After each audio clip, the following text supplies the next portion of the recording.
Nakapag-set up ka na ba sa iyong payout sa inyong Facebook? Mga ka-idol, ito po ay paalala para hindi po magkamali ang lahat. Kasi meron po ako napanood na isang tutorials content creator.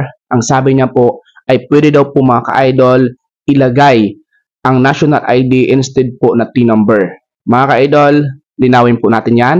Ang hiningi po mga ka-idol ni Meta ay T number. Ibig sabihin, hindi po national ID, hindi po UMID ID.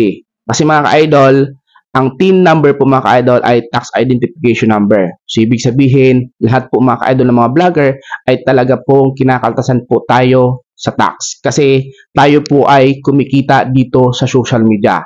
Kaya mga ka-idol, kung napanood nyo rin po yung mga ganong video na pwede daw po gamitin ang national ID o UMID ID, huwag nyo pong sundin yon. Kasi po ang hiningi po dyan ni Meta ay TIN number. Gumana daw po sa kanya mga ka-idol. Kung gumana man yun mga ka-idol, sigurado pagdating po ng sahuran dito sa Facebook ay magkakaroon po yun ng problema.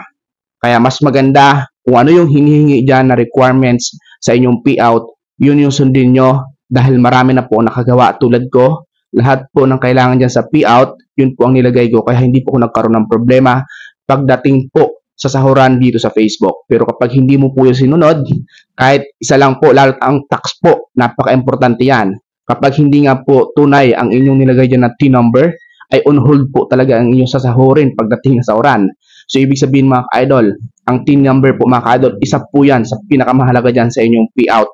Kapag meron pong mali dyan, kapag fake po yung T number nyo, kapag hindi po T number nilagay nyo, magkakaroon po kayo ng problema. At mahirap po yan mga ka-idol i-update.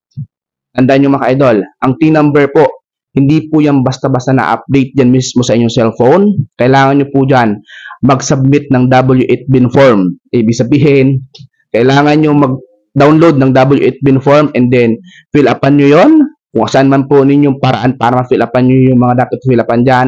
And then isasabit mo yung kay Meta. And then marami pa sa ibang fill upan para ma-update mo yung inyong payout. Kaya mga ka-idol, wag po sundin yung ganong turo. Mas maganda kung ano yung hiningi ni Meta dyan, yun po ang ilagay nyo. Okay? So, yun lang mga ka-idol. Sana nagkaroon kayo ng idea. At kung nagkaroon ka ng idea, wag mong kakalimutan na i-share ang video ito. Nasa ganun mga kaludi, ay magkaroon din po ng idea yung iba. Ma-aware po. At hindi po magkaroon sila ng pagkakamali sa kanilang pag-set up sa kanilang payout. And syempre, wag mong kakalimutan na i-click ang follow button nyo sa baba para laging updated sa lahat ng tutorials, video ko na i-upload dito sa aking Facebook page. Yun lang po. God bless po sa atin lahat.